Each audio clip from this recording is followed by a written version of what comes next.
how can guys be good enders? Like, do you have any scripts or formats to follow when it's time to bring something to a close? That's not usually a problem most of these guys are going to have, but yeah. But if you get good at the inflow, you're going to have to get good at the outflow. I agree. Unless you're going to begin spinning a ton of plates. I agree. And so for that, I mean, once again, it goes back to honesty, it's just, but try and let them down easily. Tell them about the things that they can change, but there's no, like, if the reason that and I'm not saying this is right, but the reason that you broke up with this chick is she just really wasn't hot enough and you want to fuck other girls, you probably shouldn't tell her, baby, you're just not hot enough, I want to fuck other girls, right? So there's like limitations. You don't want to like ruin her self-esteem. But if she has been too clingy and she's been very annoying, then you can be honest about her and you can tell her, look, like, you're just driving me nuts. You're checking my phone all the time. You're doing this, you're doing that. And I just, it's not making me happy. And I want to break up. Like, you can tell her things that she can change. But what I wouldn't recommend is telling her things that she has no control over that's just going to ruin her self-esteem, because that doesn't do you any good and doesn't do her any good. So, yeah. And don't do it over text, be a man, like, have the conversation.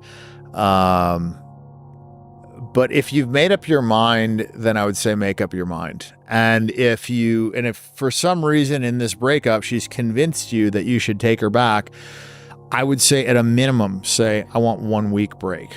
No talking, no communicating, no social media shit, just 1 week, no contact. And at the end of that week, you're going to have a pretty good idea of how much you miss her, how much, you know what I mean? You valued her interactions, like how much that stuff really bothered you. You just, sometimes time is the best thing.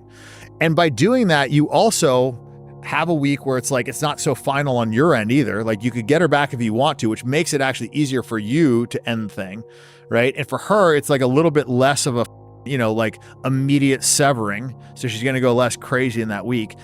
So, I think that's a good strategy sometimes. But if it's just like inconsolable and she's just terrible, or you just want to break up with her, then I just, just don't string her along, just tell her the truth and, I'm going to move on, and there's just no getting back together. Getting back to your current sort of lifestyle situation, is kids on the horizon? Do you want to have kids? It's not something I really think about. A lot of people ask me that. My brother's got 3 kids. Maybe I'll get there. Right now, I am deriving happiness from helping other people out, and so I'm focusing on that. And I know that kids is kind of like a part of that, but that's the ultimate helping other people out, right? It's your own genetic lineage. A little bit, but I think you have to have the right girl, and that's the first step. A lot of people decide they want to have kids, and it's like, okay, well, you got to find yeah, exactly. It's like, and that's a very important piece. Sometimes finding the right girl will make you want to have kids. Sometimes finding the wrong girl will make you not want to have kids. It's like, I don't want to have more of these people on the planet. Yeah.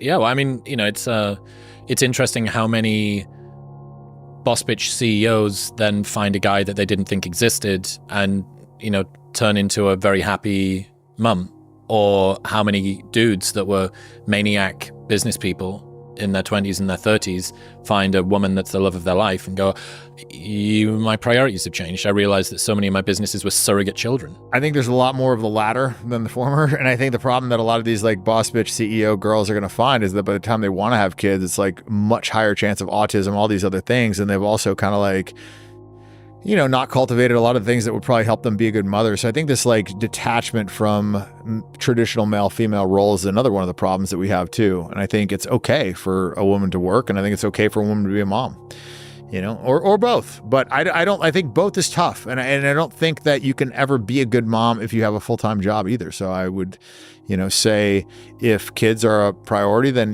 maybe focus on, doing more like of those sort of things, like, being a housewife, cooking, doing those sort of things. If that's what you enjoy, and you enjoy, taking care of kids, that's a valuable role. And a successful guy would probably much rather have a woman that would want to do that versus work part-time and then get a nanny and maybe feed the kids after work when she's tired. It's just like, I don't think that's healthy.